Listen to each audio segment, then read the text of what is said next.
Okay, when solving exponentials or logs, here's the point. Get the base numbers the same, and once the base numbers are the same, the exponents are going to equal each other. So look at what we have. We have 5 to the 1 subtract 2x, so that's the exponent. Well, 625, let's see. I know it's a factor of 5, so 5 times 125. 125 is 5 times 25. 5 times 5, so look at 5 to the 1 to 5 to the 4th. Well, now that these base numbers are the same, we can ignore, the bases don't go away. We can ignore them and we can set the exponent, 1 subtract 2x is equal to 4, set it equal to each other. So first thing I'm going to do is subtract 1. And now I have negative 2x is equal to 3. I'm going to divide both sides by negative 2. We don't want to leave the negative sign in the denominator, so I'll bring it out front. X is equal to negative 2 halves. Just like that. All right, all I did was rewrite both sides, or I rewrote the right side so it was a power of 5, and then I set the exponents equal to each other. All right, well, on here, let me cover that up completely just so we're not distracted. We have 3, to the 2n subtract 1. Here, I'll put the exponent in black.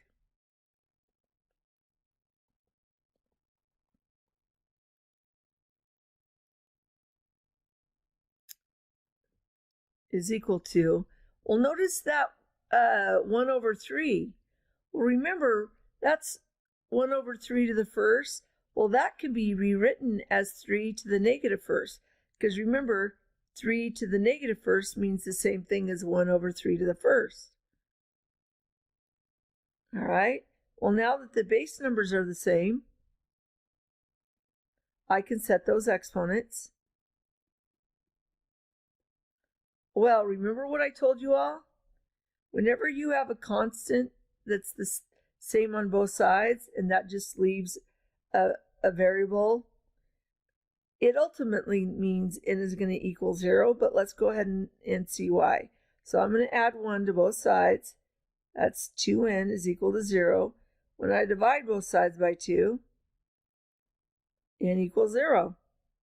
So there you have it. And let's see if that's true. If we put a 0 in here, that's 0 subtract 1. We're going to have 3 to the negative first. Well, 1 over 3 is 3 to the negative first. So 0 is correct. Okay, we're going to keep going. 625, I think we already determined, was 5 to the 4th.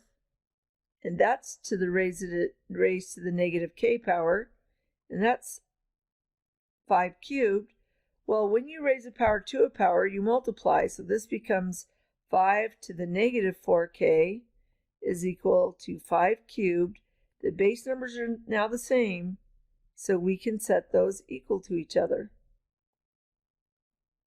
So k is equal to, don't leave the negative sign in the denominator, k is equal to negative 3/4. So let's come over here. 27 squared is not 243 or 27 to the negative second, but I know 27 is a power of 3. It's 3 cubed.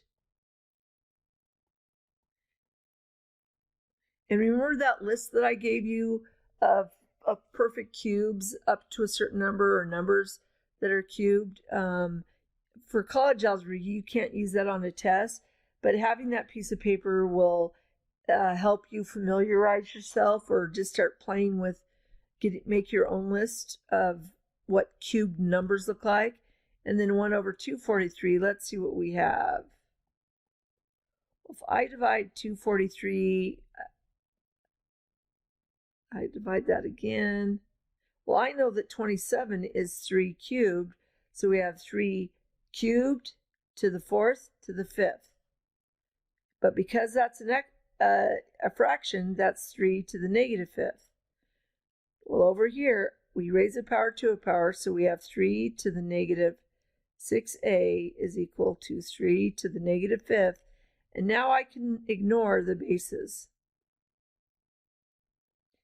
When I divide both sides by negative 6, I end up with a is equal to positive 5/6.